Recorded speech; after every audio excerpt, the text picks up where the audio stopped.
was going to go at the end of the children's sermon, okay, now I'm going to be like a tree and leave.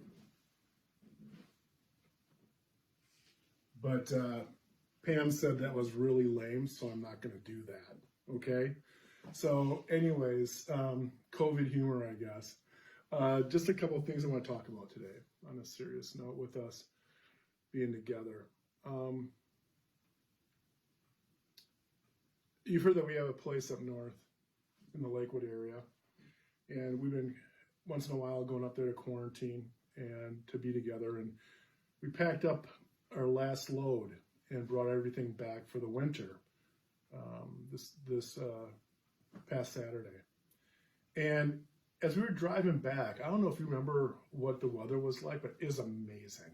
I mean, the sun was just sparkling and popping, and we were driving back and we would see the fields, and then beyond the fields would be like a forest or a big section of woods.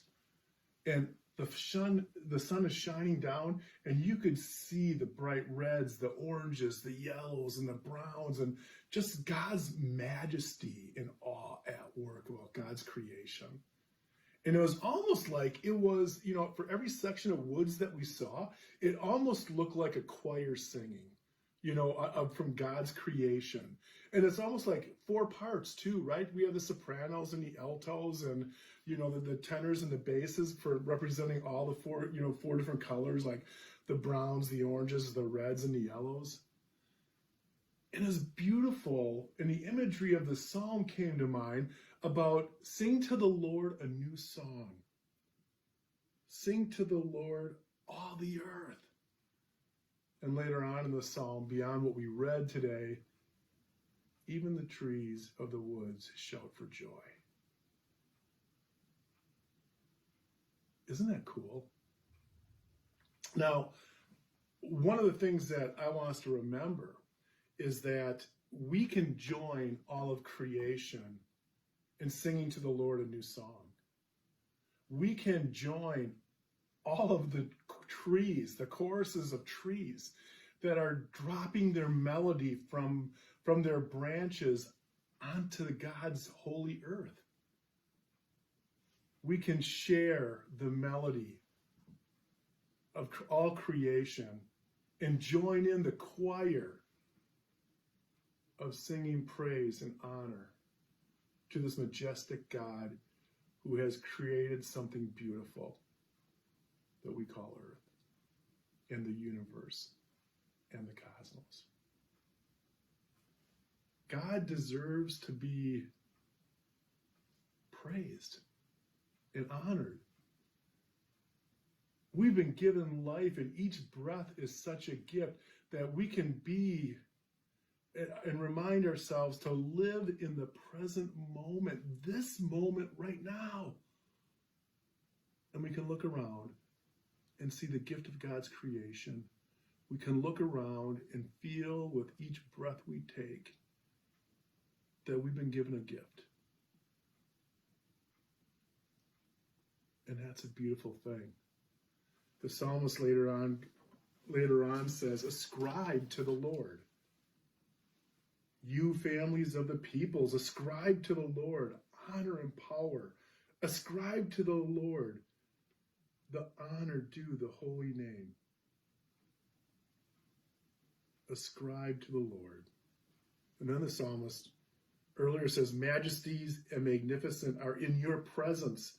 Power and splendor are in your sanctuary. You know what? God of all creation is in our sanctuary at 2401 Kohler Memorial Drive, the place that we call First United Lutheran Church. God is in our sanctuaries at home. And the God of all creation. And the psalmist is reminding us, all of creation is God's sanctuary, God's holy ground, God's holy space. So wherever we are in God's sanctuary, so we should be singing to the Lord a new song. The book of Psalms is Israel's hymn book. And in this hymn book are songs of joy and happiness. In this hymn book are songs of suffering and lamentation. This hymn book has so much. Why should we sing the Lord a new song? Well, all of creation is God's holy sanctuary. And we've been given the privilege and the honor to be present in this moment and to walk lightly on God's sanctuary in this holy space. To see all of creation singing and shouting for joy, even the trees.